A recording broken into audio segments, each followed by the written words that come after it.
जय हिंद दोस्तों। आज हम बात करने जा रहे हैं उस हिस्टोरिकल डॉक्यूमेंट की जिसने हमारे भारत देश को एक संगठित और शक्तिशाली लोकतंत्र बनाने में महत्वपूर्ण भूमिका निभाई। हाँ दोस्तों, हम बात कर रहे हैं इंडियन कॉन्स्टिट्यूशन की, द मेकिंग ऑफ कॉन्स्टिट्यूशन। दोस्तों, ये एक ऐसा टॉपिक है जो कि हर एक एग्जाम के लिए महत्वपूर्ण है and it will also develop your understanding regarding democratic setup of India. आइए जानते हैं दोस्तों कैसे भारत के महान नेताओं ने इस हिस्टोरिकल डॉक्यूमेंट का निर्माण किया जिसने हमारे देश की दिशा और दशा दोनों तय की। चलो शुरू करते हैं दोस्तों। Making of Indian constitution. Demand for a constituent assembly. First party to demand constituent assembly was Swaraj party in Ranchi in 1934 and the first person to demand constituent assembly was एमन रॉय in 1934। फ्रेंड्स, अगर question पूछा जाता है कि पहले इंसान कौन थे जिन्होंने कॉन्स्टिट्यूएंट असेंबली की डिमांड की थी, तो आंसर होगा आपका एमन रॉय in 1934। और अगर क्वेश्चन पूछा जाता है फर्स्ट पार्टी कौन थी जिसने कॉन्स्टिट्यूएंट असेंबली की डिमांड की थी, तो स्वराज पार्टी थी। रांची में 1934 में कॉन्स्टिट्यूएंट असेंबली की डिमांड रखी थी दोस्तों। ऑफिशियली इंडियन नेशनल कांग्रेस ने कब डिमांड रखी कॉन्स्टिट्यूएंट असेंबली की? उन्होंने रखी थी 1935 में। ठीक है, officially demand by Indian national Congress in 1935। Friends, in 1938 Jawaharlal Nehru demanded a constituent assembly based on adult franchise. दोस्तों, 1938 में जवाहरलाल नेहरू ने कहा था कि हमें एक ऐसी कॉन्स्टिट्यूएंट असेंबली चाहिए जो कि आउटसाइडर्स के इंटरफेरेंस से फ्री हो और जिसमें एडल्ट फ्रेंचाइज की भागीदारी होनी चाहिए। फर्दर डेवलपमेंट्स देखते हैं फ्रेंड्स। दोस्तों, अगस्त ऑफर आता है 1940 में। ठीक है, उस समय वायसराय होते हैं लिनलिथगो। ये क्वेश्चन बहुत बार पूछा जाता है कि जब अगस्त ऑफर आया था उस समय इंडिया में वायसराय कौन थे, तो आपका आंसर होना चाहिए लिनलिथगो। ठीक है, British government accepted the demand in principle. Friends, पहली बार ऐसा हुआ था जब ब्रिटिश गवर्नमेंट ने कॉन्स्टिट्यूएंट असेंबली की डिमांड को मान लिया था। बेसिकली हुआ क्या था, मैं इसका थोड़ा बैकग्राउंड आपको समझा देता हूँ। उस समय वर्ल्ड वार 2 चल रहा था। ठीक है, वर्ल्ड वार 2 चल रहा था और ब्रिटिश गवर्नमेंट ने इंडिया को जर्मनी के खिलाफ युद्ध का भागीदार घोषित कर दिया था, जिससे कि इंडियन नेशनल कांग्रेस बहुत ज़्यादा नाराज़ हुई। तो उस नाराज़गी को और इंडियंस के पार्टिसिपेशन को अपने फेवर में करने के लिए ब्रिटिश गवर्नमेंट अगस्त ऑफर 1940 में लेके आती है। और इस अगस्त ऑफर में उन्होंने इंडिया के लिए डोमिनियन स्टेटस की बात की थी, लेकिन ये ऑफर कांग्रेस के द्वारा रिजेक्ट किया जाता है क्योंकि कांग्रेस उस समय कंप्लीट इंडिपेंडेंस की बात करती थी दोस्तों।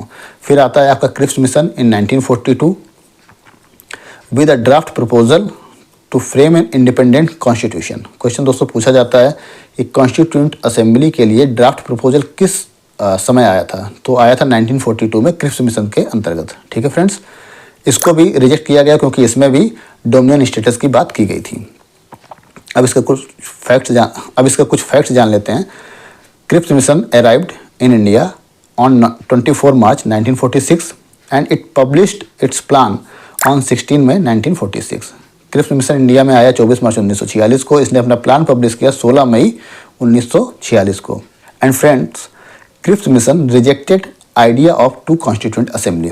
फ्रेंड्स, ये कई बार क्वेश्चन आ चुका है कि क्या क्रिप्स मिशन ने 2 कॉन्स्टिट्यूएंट असेंबली की आइडिया को एक्सेप्ट किया था, तो आंसर होगा नहीं। क्रिप्स मिशन ने कहीं भी 2 कॉन्स्टिट्यूएंट असेंबली की आइडिया को एक्सेप्ट नहीं किया था। ठीक है फ्रेंड्स, अब इसमें मेंबर्स की बात कर लेते हैं, कौन कौन से मेंबर्स थे। तो आपको बेसिकली PAC याद रखना है। ठीक है, P फॉर पैथिक लॉरेंस जो कि चेयरमैन थे, उस समय ये सेक्रेटरी ऑफ स्टेट भी थे इंडिया के। और A for Alexander, AB Alexander and C for Stafford Cripps. दोस्तों ऊपर नीचे हो गया था तो मैंने इसको एरो से इंडिकेट कर दिया है। ठीक है, अब बात करते हैं उस समय ब्रिटिश PM कौन थे। जब क्रिप्स मिशन आया था तो ब्रिटेन के प्रधानमंत्री थे उस समय क्लेमेंट एटली। क्लेमेंट एटली ब्रिटेन के प्रधानमंत्री थे और ये लेबर पार्टी से बिलोंग करते थे दोस्तों। ठीक है, अब देखते हैं कॉन्स्टिट्यूएंट असेंबली के बारे में। इसकी जो पहली मीटिंग होती है दोस्तों वो होती है 9 दिसंबर 1946 को दिल्ली में। ठीक है, and first meeting was boycotted by Muslim league. पहली मीटिंग में मुस्लिम लीग पार्टिसिपेट नहीं करती है, सिर्फ 211 मेंबर पार्टिसिपेट करते हैं। ठीक है, पहली मीटिंग में। और पहली मीटिंग में ही मतलब 9 दिसंबर 1946 को ही टेम्परेरी प्रेसिडेंट के रूप में डॉक्टर सच्चिदानंद सिन्हा को चुना जाता है based on the French fashion. ठीक है, ये सबसे बुजुर्ग इंसान थे, तो इनको सबसे सीनियर थे, तो इनको टेम्परेरी बेसिस पे प्रेसिडेंट चुन लिया जाता है सच्चिदानंद सिन्हा जी को 9 दिसंबर 1946 को। Okay, then further total women participation 15 था, टोटल 15 औरतें इसमें पार्टिसिपेट की थी फ्रेंड्स। और परमानेंट प्रेसिडेंट की अगर बात की जाए तो डॉक्टर राजेंद्र प्रसाद को चुना गया था 11 दिसंबर 1946 को। 9 दिसंबर 1946 को टेम्परेरी प्रेसिडेंट डॉक्टर सच्चिदानंद सिन्हा, और 11 दिसंबर 1946 को परमानेंट 2 वाइस प्रेसिडेंट भी उस दिन चुने गए थे, ठीक है, 2 वाइस प्रेसिडेंट भी चुने गए थे 11 दिसंबर 1946 को। एक तो थे आपके एच.सी. मुखर्जी एंड दूसरे थे वी.टी. कृष्णामाचारी, ठीक है, H C. Mukherjee and V T. Krishnamachari, तो 2 वाइस प्रेसिडेंट थे कॉन्स्टिट्यूएंट असेंबली में फ्रेंड्स। क्वेश्चन और पूछा जाता है कि जो कॉन्स्टिट्यूएंट असेंबली थी वो किस पर बेस्ड थी, तो फ्रेंड्स ये कैबिनेट मिशन पर बेस्ड थी। ओके फ्रेंड्स, अब बात करते हैं composition of constituent assembly. Cabinet mission पे बेस्ड थी 1946 में जो आया था कॉन्स्टिट्यूएंट असेंबली। इसमें 389 सीट्स होनी थी, जिसमें से 296 सीट जो हैं आपकी ब्रिटिश इंडिया से आनी थी फ्रेंड्स, एंड 93 सीट्स आपकी आनी थी प्रिंसली स्टेट से।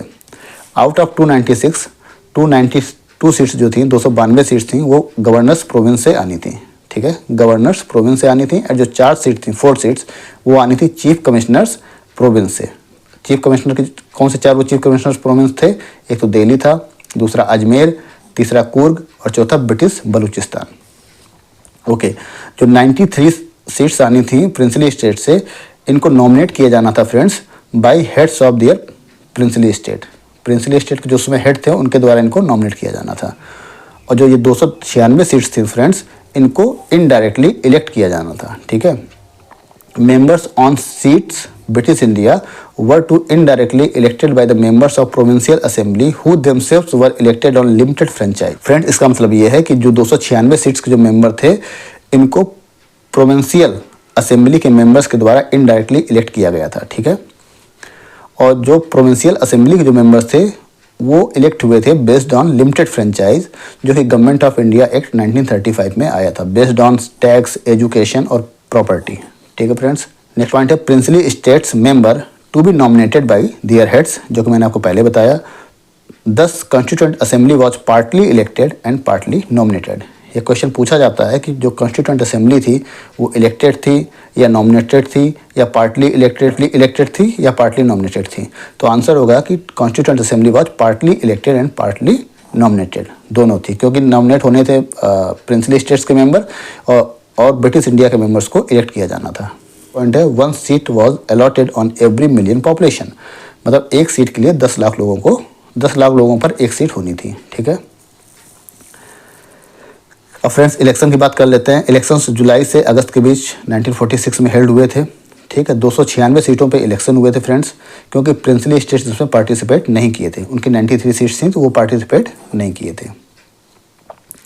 296 सीट्स में 208 सीट इंडियन नेशनल कांग्रेस ने जीती, मुस्लिम लीग को 73 सीट्स मिली और अदर्स को 15 सीट्स मिली, और अदर्स को 15 सीट्स मिली, जिसमें कि इंडिपेंडेंट कैंडिडेट भी शामिल थे, ठीक है। कुछ नोट्स में इंपॉर्टेंट पॉइंट हैं, देख लीजिए। Mahatma Gandhi was not part of the constituent assembly. अगर क्वेश्चन पूछा जाता है कि महात्मा गांधी क्या कॉन्स्टिट्यूएंट असेंबली के पार्ट थे, तो आंसर होगा नहीं। Constituent assembly was not based on adult franchise, मतलब कॉन्स्टिट्यूएंट असेंबली एडल्ट फ्रेंचाइज पे बेस्ड नहीं थी, मतलब उसमें वयस्क मताधिकार का प्रयोग नहीं किया गया था। वो इनडायरेक्टली इलेक्टेड लोग थे, जिनको कि प्रोविंशियल असेंबली के मेंबर्स ने इलेक्ट किया था, ठीक है। और कुछ लोग उसमें से नॉमिनेटेड थे, जो कि प्रिंसली स्टेट ने नॉमिनेट किया था। Hyderabad did not participated, Hyderabad ने इसमें पार्टिसिपेट नहीं किया था, ठीक है फ्रेंड्स। अब बात करते हैं ऑब्जेक्टिव रिजोल्यूशन की। It was introduced by Jawaharlal Nehru on 13 December 1946 in constituent assembly, ठीक है। ऑब्जेक्टिव रिजोल्यूशन है जो जवाहरलाल नेहरू के द्वारा 13 दिसंबर 1946 को कॉन्स्टिट्यूएंट असेंबली में इंट्रोड्यूस किया गया, and it was adopted by assembly on 22 जन 1947, 22 जनवरी 1947 को इसको एडॉप्ट किया गया ऑब्जेक्टिव रेजोल्यूशन को, and later it's modified version becomes preamble of present constitution. मतलब जो आज हम प्रीएम्बल देख रहे हैं इंडियन कॉन्स्टिट्यूशन में, वो मॉडिफाइड वर्जन है ऑब्जेक्टिव रेजोल्यूशन का, जिसमें कि जवाहरलाल नेहरू ने 1946 में 13 दिसंबर को प्रस्तुत किया था कॉन्स्टिट्यूएंट असेंबली में। तो दोस्तों अब बात करते हैं ड्राफ्टिंग कमेटी की, जो कि बहुत इंपॉर्टेंट है, आपके हर एक एग्जाम में इससे क्वेश्चन पूछे जाते हैं, ठीक है। Drafting committee was constituted on 29 अगस्त 1947। 29 अगस्त 1947 को ड्राफ्टिंग कमेटी का गठन हुआ फ्रेंड्स। इसके जो चेयरमैन बनाए गए वो B.R. अम्बेडकर बनाए गए और इनका जो चुनाव हुआ था B.R. अम्बेडकर जी का वो बॉम्बे प्रेसिडेंसी से चुने गए थे, ठीक है। He was elected from the Bombay presidency. आगे देखते हैं। ड्राफ्टिंग कमेटी का फंक्शन था to discuss constitution draft. Drafting committee का फंक्शन था to discuss constitution draft made by prepared by sir B.N. Rao. फ्रेंड्स, जो B.N. राव जी थे, मुझे लगता है इनको उतना क्रेडिट नहीं मिला इंडियन हिस्ट्री में जितना इनको मिलना चाहिए, क्योंकि यही वो इंसान थे जिन्होंने कॉन्स्टिट्यूशन को आउटलाइन किया था, पूरा कॉन्स्टिट्यूशन प्रिपेयर किया था। लगभग 245-46 आर्टिकल इन्होंने प्रिपेयर करके दिए थे। उसके बाद उसका जो मॉडिफाइड वर्जन है वो आज हम प्रेजेंट कॉन्स्टिट्यूशन देखते हैं। तो ये बहुत ही महान इंसान थे, इनको जरूर याद रखा जाना चाहिए मेरे हिसाब से, ठीक है। एक सैल्यूट बनता है B.N. राव जी के लिए। हम रीडिंग्स के बारे में बात करेंगे कि कॉन्स्टिट्यूशन को जो है पास किया गया उसमें कितनी रीडिंग्स हुई। बात करेंगे कॉन्स्टिट्यूशन रीडिंग्स के बारे में कि कितनी रीडिंग्स हुई जिनके थ्रू कॉन्स्टिट्यूशन गुजरा और आगे चल के पास हुआ। तो पहली रीडिंग जो होती है दोस्तों वो होती है 4 से 9 नवंबर 1948 के बीच में, ठीक है। सेकेंड रीडिंग है वो होती है 15 नवंबर 1948 से 17 नवंबर 1949। ये लॉन्गेस्ट रीडिंग है फ्रेंड्स, क्योंकि इसमें जो है सेकेंड रीडिंग में ही क्लॉज बाय क्लॉज जो है डिस्कशन होता है, ठीक है। हर एक क्लॉज को प्रॉपर्ली डिस्कस किया जाता है सेकेंड रीडिंग में। और जो थर्ड रीडिंग होती है फ्रेंड्स वो होती है 14 से 26 नवंबर 1949 को। अब बात करते हैं कि ड्राफ्टिंग कमेटी ने अपनी रिपोर्ट्स को कब सबमिट किया था। तो 21 फेब 1948 मतलब 21 फरवरी 1948 को ड्राफ्टिंग कमेटी ने अपनी रिपोर्ट को सबमिट किया था, ठीक है। Okay. Constitutional adviser B.N. Rao in 1946 wrote the outline of the new constitution. अब देखिए दोस्तों, 1946 में सर B.N. राव ने पूरा कॉन्स्टिट्यूशन लिख दिया था। लगभग 245-46 आर्टिकल थे उस समय दोस्तों। और जो ड्राफ्टिंग कमेटी बनी वो कब बनी दोस्तों? वो बनी 29 अगस्त 1947 को, ठीक है। इस कॉन्स्टिट्यूशन को फिर अमेंड किया गया और आज जो प्रेजेंट टाइम का कॉन्स्टिट्यूशन है उसको हम देख पा रहे हैं। वो अमेंडेड फॉर्म है जो B.N. राव सर ने लिखा था 1946 में। चेयरमैन एंड ड्राफ्टिंग कमेटी के बारे में, चेयरमैन एंड कमेटीज़ के बारे में। ड्राफ्टिंग कमेटी, इसके चेयरमैन थे doctor B.R. Ambedkar, Rajendra Prasad. Doctor Rajendra Prasad ये दो कमेटी के अध्यक्ष थे फ्रेंड्स। एक तो committee on rules of procedures, ठीक है, committee on rules of procedure, और दूसरी कमेटी थी फ्रेंड्स स्टीयरिंग कमेटी, ठीक है। तो डॉक्टर राजेंद्र प्रसाद दो कमेटीज़ के प्रेसिडेंट थे। एक तो थी committees on rules of procedures and second was steering committee. Okay, next बात करते हैं जवाहरलाल नेहरू जी की। ये भी दो कमेटी के अध्यक्ष थे, union power committee and union constitution committee. इनको याद करना आसान है थोड़ा। जिस कमेटी के आगे यूनियन लिखा है उसका मतलब जवाहरलाल नेहरू जी उसके प्रेसिडेंट थे। Union power committee and union constitution committee. अब बात करते हैं सरदार पटेल जी की, लौह पुरुष सरदार पटेल, ठीक है फ्रेंड्स।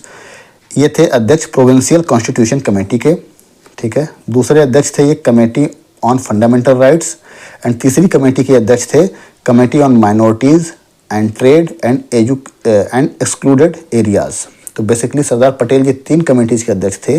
पहली थी प्रोविंशियल कॉन्स्टिट्यूशन कमेटी, सेकंड थी committee on fundamental rights and third was committee on minorities and trade and excluded areas. Friends, अब देखते हैं कुछ इंपॉर्टेंट फैक्ट्स के बारे में। फ्रेंड्स, इस वीडियो का जो सबसे इम्पॉर्टेंट सेक्शन है वो ये पेज है फ्रेंड्स, है ना। इस पेज से आपको हर एक एग्जाम में क्वेश्चंस मिलने ही मिलने हैं, ठीक है। तो बहुत ही ध्यान से देखिएगा और इसको आप 2 से 4 बार रिवाइज करेंगे तो आपको रिटेन कर जाएगा और एग्जाम्स में याद आ जाएगा, ठीक है। चलो शुरू करते हैं। Only 15 articles came into effect on 26 November 1949 and remaining on 26 January 1950। कहने का मतलब ये है कि जब कॉन्स्टिट्यूशन एडॉप्ट हुआ था इनिशियली 26 नवंबर 1949 को, तो केवल 15 आर्टिकल ही इफेक्ट में आए थे। लाइक आपका सिटीजनशिप का था, ठीक है, सिटीजनशिप के आर्टिकल्स थे और आपके इलेक्शंस रिलेटेड आर्टिकल थे, ये इफेक्ट में आए थे, ठीक है। और जो बाकी रिमेनिंग आर्टिकल थे वो 26 जनवरी 1950 को इफेक्ट में आए, ठीक है। अब बात करते हैं कॉन्स्टिट्यूशन में ओरिजिनली कितने पार्ट्स थे, कितने शेड्यूल्स थे एंड कितने आर्टिकल्स थे। तो 22 पार्ट्स थे ओरिजिनल कॉन्स्टिट्यूशन में एंड 8 शेड्यूल थे एंड 395 आर्टिकल्स थे। अब बात करते हैं नेशनल फ्लैग को कब अडॉप्ट किया गया फ्रेंड्स। तो 22 जुलाई 1947 को नेशनल फ्लैग को अडॉप्ट किया गया। कब अडॉप्ट किया गया? 22 जुलाई 1947 को। National song and national anthem को कब अडॉप्ट किया गया, ठीक है। राष्ट्रगान और राष्ट्रगीत को कब अडॉप्ट किया गया? वो किया गया आपको 24 जनवरी 1950 को। कब किया गया? 24 जन 1950 को। India's membership of the Commonwealth was confirmed in May 1949 by constituent assembly. मतलब इंडिया की मेंबरशिप होगी या नहीं होगी ये कंफर्म किया गया May 1949 में बाई कॉन्स्टिट्यूएंट असेंबली। ठीक है, ये क्वेश्चन पूछे जाते हैं तो इन पे आप नज़र बना के रखिए और रिपीट करते रहिए। 2-4 बार अगर रिवाइज करेंगे तो 100% आपको याद रह जाएगा। नेक्स्ट देखते हैं Prem Behari Narain Raizada who hand wrote the original constitution. अगर पूछा जाता है कि ओरिजिनल कॉन्स्टिट्यूशन के कैलीग्राफर कौन थे जिन्होंने अपने हाथ से लिखा था ओरिजिनल कॉन्स्टिट्यूशन, तो आपको नाम याद रखना है प्रेम बिहारी नारायण रायजादा। अगला बहुत इंपॉर्टेंट नाम होने वाला friends, Frank Anthony. He was the first nominated deputy chairman of the constituent assembly. अगर पूछा जाता है कि पहले नॉमिनेटेड डिप्टी चेयरमैन कौन थे कॉन्स्टिट्यूएंट असेंबली के, तो आपको नाम याद रखना फ्रैंक एंथोनी का। कौन? Frank Anthony.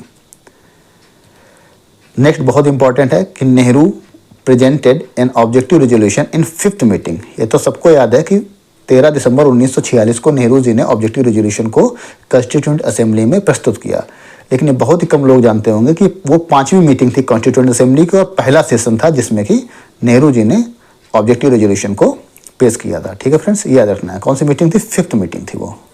सेशन फ्रेंड्स कौन था? पहला सेशन था, फर्स्ट सेशन। ऑब्जेक्टिव रेजोल्यूशन पेश किया गया। डेट कौन सी थी? 13 दिसंबर 1946। ठीक है, इतनी सारी चीज़ें आपको याद रखने की बात है इसमें। नेक्स्ट देखते हैं कॉन्स्टिट्यूशन डे कब सेलिब्रेट किया जाता है? 26 नवंबर को। ठीक है, एवरी 26 नवंबर को कॉन्स्टिट्यूशन डे मनाया जाता है। बात करते हैं इंटरिम गवर्नमेंट की। इट वॉज फॉर्म्ड ऑन 2 सितंबर 1946। कब फॉर्म हुई थी? 2 सितंबर 1946 को। ओके, एंड 26 अक्टूबर 1946 को मुस्लिम लीग ने इसको ज्वाइन किया था। इनिशियली मुस्लिम लीग ने इंटरिम गवर्नमेंट को ज्वाइन नहीं किया था, लेकिन 26 अक्टूबर 1946 को Muslim League join it. Okay, next देखते हैं एलिफेंट। ये क्या था फ्रेंड्स? ये एक सिंबल था कॉन्स्टिट्यूएंट असेंबली का। Elephant was a symbol of constituent assembly. Next बहुत इंपॉर्टेंट नाम है फ्रेंड्स, HBR अयंगर। ये सेक्रेटरी थे किसके? कॉन्स्टिट्यूएंट असेंबली के। तो क्वेश्चन आता है कि HBR अयंगर कौन थे? तो ये सेक्रेटरी थे कॉन्स्टिट्यूएंट असेंबली के। ठीक है, चीफ ड्राफ्टमैन कौन थे कॉन्स्टिट्यूशन के? तो आपको नाम याद रखना है SN Mukherjee. Next sir BN Rao, जैसा मैंने पहले भी डिस्कस किया, ये कॉन्स्टिट्यूशनल एडवाइजर थे, बहुत इंपॉर्टेंट पर्सन थे। ठीक है, नेक्स्ट है the original constitution was beautified decorated by artist from Shantiniketan including Nandalal Bose and Beohar Ram Manohar Sinha. जो ओरिजिनल कॉन्स्टिट्यूशन था उसको ब्यूटीफाई किया था, डेकोरेट किया था। ये आर्टिस्ट थे शांति निकेतन के। कौन कौन शामिल था उसमें दोस्तों? नंदलाल बोस थे और साथ में ब्यूहर राम मनोहर सिन्हा थे। ओके, नेक्स्ट देखते हैं Beohar Ram Manohar Sinha illuminated, beautified and ornamented the original preamble calligraphed by Prem Behari Narain Raizada. और क्वेश्चन आता है कि ओरिजिनल प्रीएम्बल किसने लिखा था? तो वो लिखा था प्रेम बिहारी नारायण रायजादा ने, और उसको ब्यूटिफाई किसने किया था? वो किया था ब्यूहर राम मनोहर सिन्हा ने। The calligraphy of the Hindi version of original constitution was done by Vasant Krishan Vaidya and elegantly decorated by Nandalal Bose. कहने का मतलब है जो इंग्लिश का वर्जन था कॉन्स्टिट्यूशन का उसको प्रेम बिहारी रायजादा जी ने कैलीग्राफ्ट किया था, जो हिंदी वर्जन था उसको किया था वसंत कृष्ण वैद्य ने, एंड इसको डेकोरेट किया था हिंदी वर्जन को नंदलाल बोस ने। ठीक है, assembly met as a dominion legislature on 17 November 1947। अगर पूछा जाता है कि constituent assembly as a dominion legislature कब मिली थी, तो मिली थी 17 नवंबर 1947 को। ठीक है, और इसी दिन 17 नवंबर 1947 को जीवी मावलंकर जी को पहला स्पीकर देश का चुना गया। तो फर्स्ट स्पीकर कौन थे देश के? वो थे जीवी मावलंकर जी। और कब चुना गया इनको? इनको चुना गया 17 नवंबर 1949 को। नेक्स्ट पॉइंट है friends, 58th constitution amendment act 1987 inserted a new article 394A which made provision of the constitution in the Hindi language. एक हिंदी लैंग्वेज में कॉन्स्टिट्यूशन होना है, इसका प्रोविजन बनाया गया था 58th कॉन्स्टिट्यूशन अमेंडमेंट से 1987 में, और एक आर्टिकल इंसर्ट किया गया था 394A। ओके, लास्ट पॉइंट है फ्रेंड्स इस वीडियो का, provisional parliament ceased to exist on 17 April 1952। The first elected parliament with 2 houses that is Lok Sabha and Rajya Sabha came into effect in May 1952। Provisional parliament थी that was ceased to exist 17 April 1952। ठीक है, और जो elected parliament थी देश की 2 houses के साथ में, जैसे that is Lok Sabha and Rajya Sabha, वो इफ़ेक्ट में आई मई 1952 को, ठीक है, मई 1952 को। Okay, constituent assembly converted to provisional parliament on 26 January 1950। जैसे कॉन्स्टिट्यूशन इफेक्ट में आया तो जो कॉन्स्टिट्यूएंट असेंबली थी वही प्रोविजनल पार्लियामेंट बन गई, ठीक है, और फिर उसका अंत हुआ 17 अप्रैल 1952 को एंड मई 1952 में नई पार्लियामेंट इफेक्ट में आती है with 2 houses, that is Lok Sabha and Rajya Sabha. दोस्तों यहाँ से इस वीडियो का एंड होता है। मैं आशा करता हूँ आप लोगों को ये वीडियो अच्छा लगा होगा, क्योंकि मैंने इसमें सारे कॉन्सेप्ट और फैक्ट्स को कवर करने की कोशिश की है, जिससे कि आपके हर एक एग्ज़ाम में इससे क्वेश्चंस आएँ और आप आसानी से कर सकें friends. So thank you for watching this video. दोस्तों अगर ये वीडियो आपको यूजफुल लगी हो तो हमारे चैनल को सब्सक्राइब, लाइक और शेयर करें। आप सभी को आने वाले सभी एग्ज़ाम्स के लिए ढेर सारी शुभकामनाएं। Thank you so much.